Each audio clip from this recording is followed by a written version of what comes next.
السلام عليكم ورحمة الله وبركاته. أهلا وسهلا بحضراتكم في فيديو جديد. يا رب دايما تكونوا كويسين ودايما يا رب في أحسن حال. مع حضراتكم هايدي معوض، المحامية بالاستئناف العالي ومجلس الدولة. في فيديو النهاردة إن شاء الله هكلمكم على قانون العمل الجديد، القانون رقم 14 لسنة 2025. القانون ده يا جماعة مش قانون عادي، ده قانون بينظم حياة ملايين من الناس اللي شغالة في القطاع الخاص. بالمناسبة القانون ده لأن ناس كتير جدا سألتني عليه، هل هو ليه علاقة بالقطاع الحكومي ولا القطاع الخاص فقط؟ لا يا جماعة، القانون الجديد اللي صدر بشكل رسمي هو متعلق فقط بالقطاع الخاص.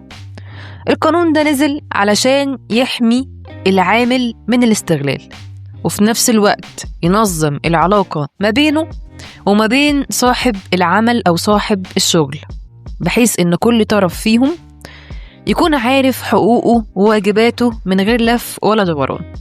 فإن شاء الله النهاردة في الفيديو ده هفهمك كل حاجة عن القانون الجديد ببساطة، مادة بمادة، وكمان هقولك لو لا قدر الله اتعرضت للظلم تعمل إيه وتستخدم القانون إزاي لصالحك. لو جينا بدأنا واتكلمنا على أول حاجة في القانون الجديد وهي العقود. العقود أهم خطوة قبل ما تبدأ تشتغل. أول حاجة لازم تكون عارفها إن أي شغل لازم يكون بعقد مكتوب. العقد هو اللي بيضمن لك كل حاجة، مرتبك، عدد الساعات اللي انت هتشتغلها، مواعيد أجازتك، وحتى مكافآتك لازم تكون مكتوبة في العقد. وده اللي ما كانش حاصل في القانون القديم للعمل. القانون القديم كان في ناس كتير بتشتغل من غير عقد وبتضيع حقوقها لو حصل خلاف، إنما في القانون الجديد العقد بقى إجباري، يعني لازم يكون فيه عقد ما بين العامل وما بين صاحب العمل، ولازم يكون مكتوب وموقع طبعا من الطرفين. يعني لو صاحب الشغل رفض إنه يكتب عقد يبقى ده مخالف للقانون وإنت ليك الحق إن إنت تشتكي، وده اللي ما كانش بيحصل في القوانين القديمة.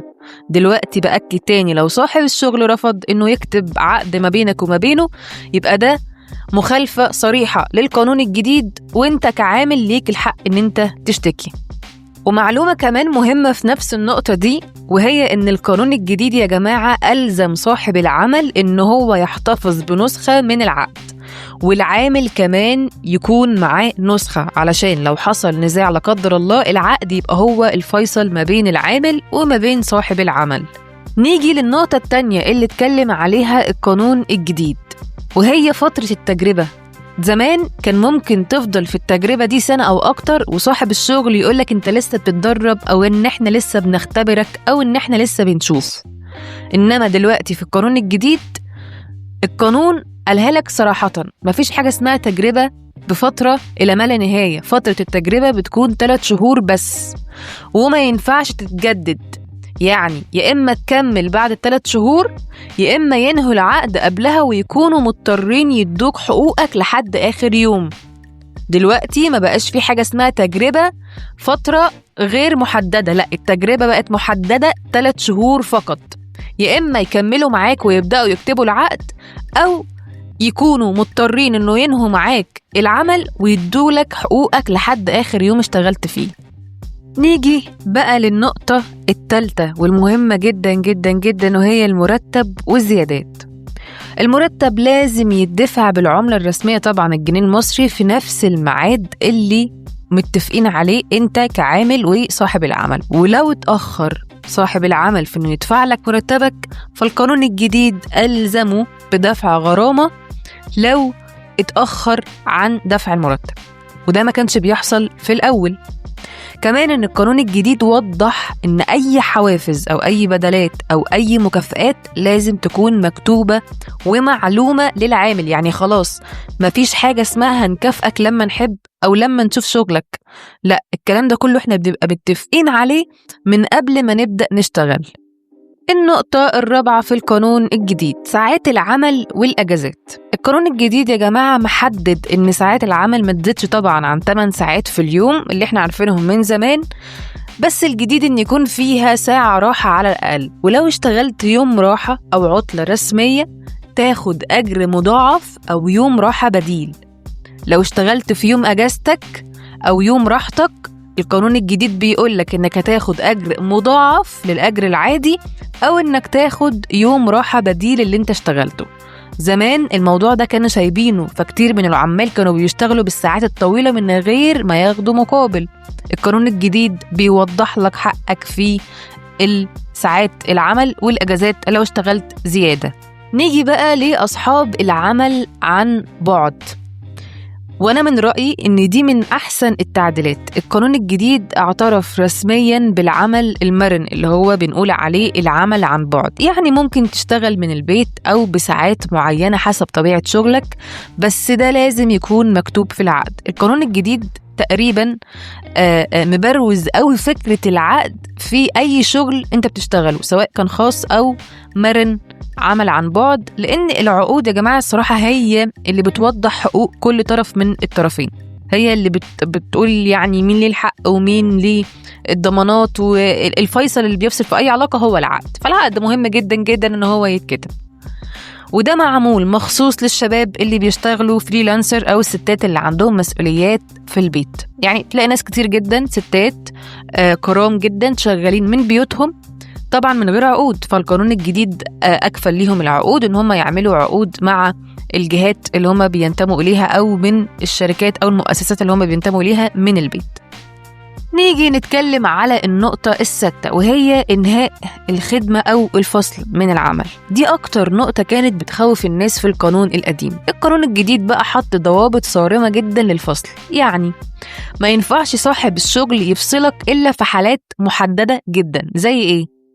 غياب متكرر بدون سبب. الغياب ده مدته قد إيه برضه عشان نبقى فاهمين مدة الغياب؟ يا إما 20 يوم خلال السنة كلها، أو 10 أيام ورا بعض. يا إما تغيب 20 يوم في خلال السنة، مش لازم يكونوا ورا بعض متقطعين يعني، أو إنك تغيب 10 أيام متصلة من غير ما تعرف صاحب العمل. دي النقطة الأولى. النقطة التانية، لو عملت خطأ جسيم زي مثلا إنك سرقت أو زورت أوراق بدورها تضر الشركة أو المكان اللي أنت بتشتغل فيه.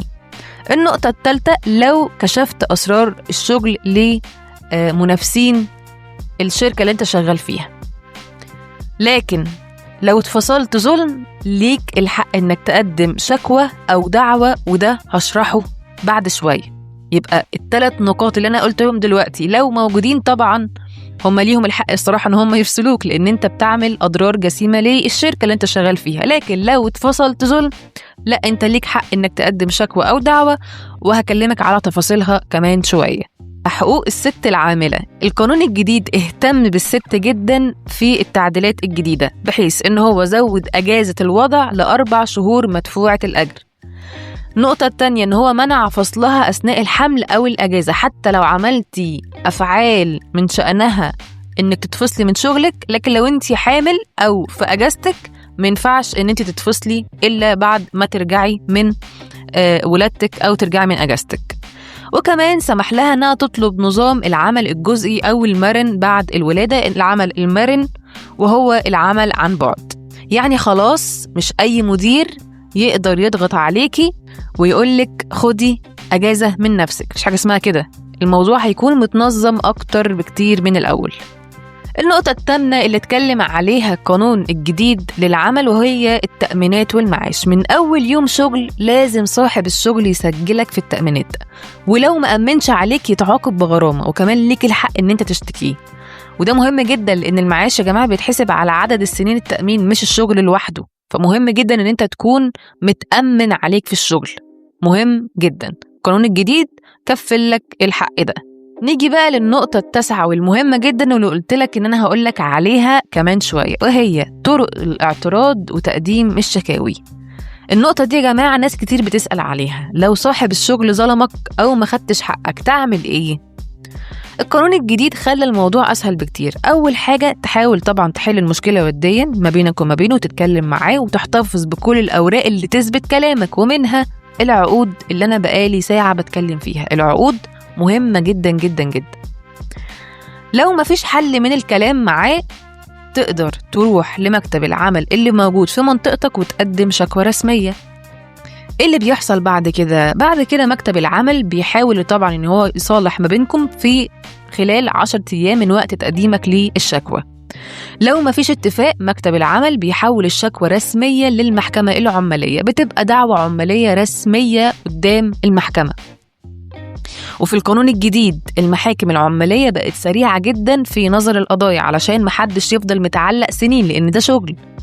ما ينفعش ان انت تفضل معلقني سنين لحد ما تنظر في الدعوة اللي تطلع عليها. وكمان الجديد ان هيكون في منصة إلكترونية على موقع وزارة القوى العاملة تقدر تقدم من خلالها الشكوى اونلاين وتتابعها، وده اللي ما كانش موجود قبل كده. ونيجي للنقطة 10 من القانون، واللي بتتكلم على ازاي تستخدم القانون وتحافظ على حقك. بص يا سيدي، القانون مش هينفعك لو انت مش فاهمه. يعني قبل ما تكتب العقد لازم تكون قريته كويس جدا، ولو مش فاهم أي بند فيه اسأل عنه. خد نسخة من العقد، احتفظ بكل إيصال قبض بتقبضه وكل ورقة بتثبت شغلك. ولو لا قدر الله حصل نزاع ما تسيبش حقك، روح لمكتب العمل زي ما قلت لك، وصدقني القانون الجديد هيكون واقف في صفك. بس أهم حاجة الأوراق، لأن الأوراق هي اللي بتثبت حقك مش الكلام. وفي النهاية أحب أقول لكم إن القانون الجديد أنا من رأيي شايفة إن هو مفيد كتير عن القانون اللي كان قبلي، وإن هو فرصة لكل عامل يقدر يعيش فيها بكرامة، ولكل صاحب عمل يشتغل وهو في نظام واضح، على عكس العشوائية اللي كانت موجودة قبل كده. القانون يا جماعة مش ضد حد، بالعكس هو بينظم العلاقة زي ما قلت لكم، بس أهم حاجة نكون عارفين حقوقنا كويس جدا، نستخدم القانون بدل ما نكون خايفين منه. في النهاية بحب أشكركم جدا جدا جدا على المشاهدة، وإن شاء الله أشوفكم في فيديو جديد. شكرا جدا والسلام عليكم.